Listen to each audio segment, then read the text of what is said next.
अपने ऑफिस में बैठकर अपने ख्यालों में खोता हुआ गाने गा रहा होता है। तू आजा बस तेरी कमी है।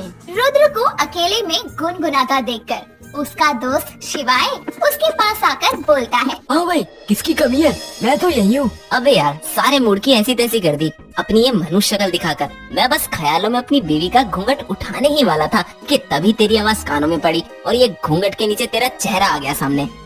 अबे साले, इतनी ही जल्दी है घूंघट उठाने की तो शादी क्यों नहीं कर लेता? हाँ, करूँगा शादी। मेरी माँ मेरे लिए रिश्ता ढूंढ रही है। जैसे ही कोई अच्छी सी लड़की मिलेगी बस फिर चट मंगनी और पट ब्याह। ऐसी कौन सी हूर की परी ढूंढी जा रही है जो अब तक मिली ही नहीं? अरे मेरी बीवी कोई सुपर रोमांटिक हॉट सी होगी। अब ऐसी लड़की मिलने में टाइम तो लगेगा ना। अच्छा चल, अब काम कर ले, वरना बॉस तेरा सारा रोमांस यही निकाल देगा।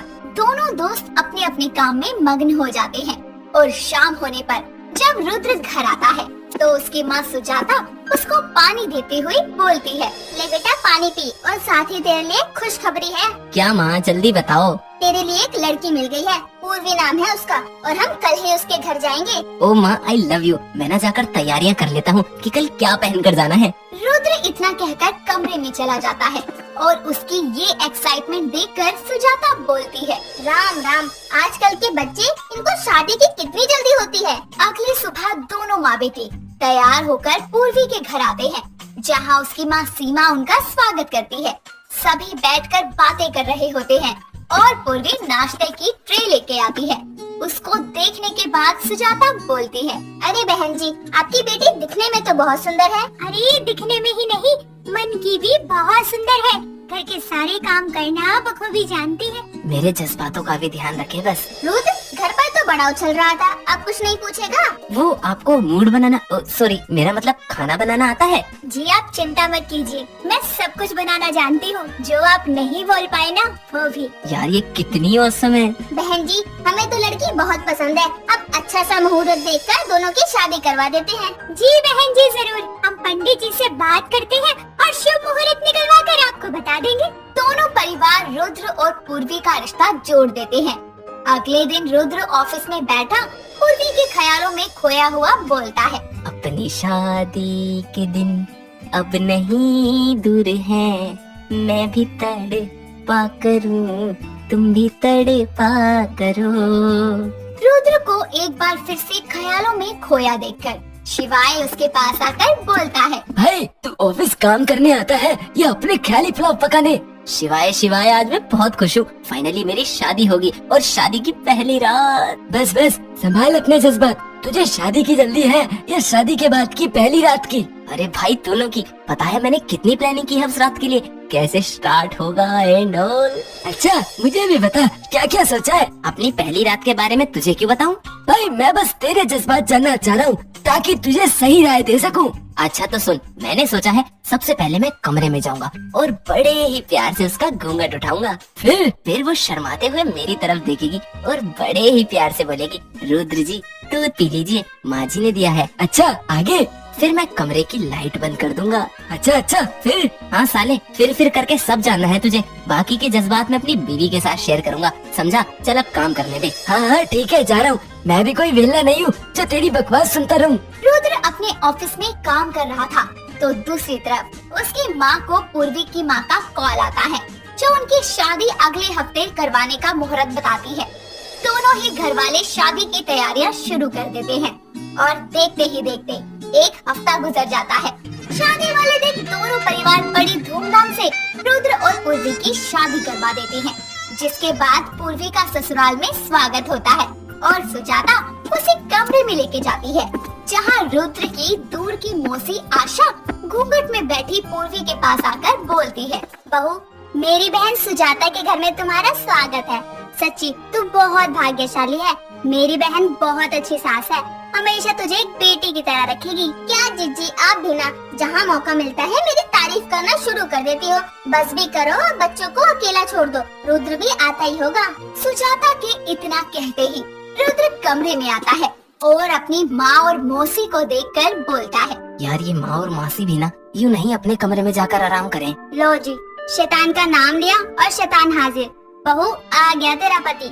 अब हम दोनों बुढ़िया को जाना पड़ेगा, वरना ये मन ही मन हमें गालियाँ देता रहेगा। अरे नहीं नहीं मासी जी, बैठिए, जितना देर बैठना है बैठिए, आपका ही घर है। पर बीवी तो तेरी है ना, और शादी की पहली रात अपनी माँ और मासी को ऐसे अपने कमरे में देखकर गुस्सा तो आया ही होगा। बोल बोल, आया ना? अरे मासी, आप भी कैसी बातें कर रही हैं? बुढ़िया निकल ना, मेरी शादी की पहली रात क्यों बर्बाद करने पर तुली है?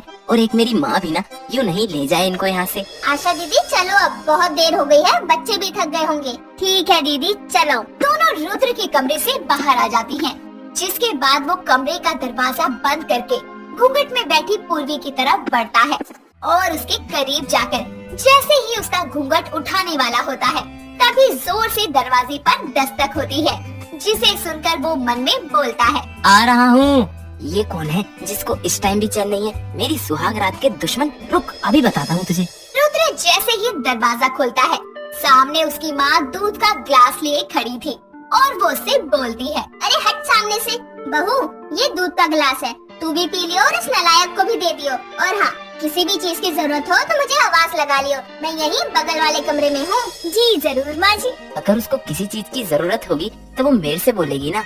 माँ, पति हूँ मैं उसका, इसी कमरे में रहूंगा तो बगल वाले में आपके पास क्यों आएगी? अच्छा बेटा मैं चलती हूँ, कर ले दरवाजा बंद। रुद्र दरवाजा बंद करके चैन की सांस लेते हुए बोलता है, चलो दूध भी आ गया, अब कोई डिस्टर्ब नहीं करेगा, मैं पूर्वी के पास जाता हूँ। रुद्र एक बार फिर घूंघट में बैठी पूर्वी के करीब जाता है और उसका घूंघट उठा के बोलता है, पूर्वी जी आप सच में बहुत खूबसूरत हैं। थैंक यू रुद्र जी। रुद्र उसके करीब जाकर उसे किस करने की कोशिश करता है, तभी पूर्वी उसे रोकते हुए बोलती है, एक मिनट रुद्र जी, क्या आप मेरी एक मदद कर सकते हैं? हाँ हाँ क्यों नहीं, पति हूँ मैं आपका, मैं ही करूँगा आपकी मदद, बोलिए क्या करना है।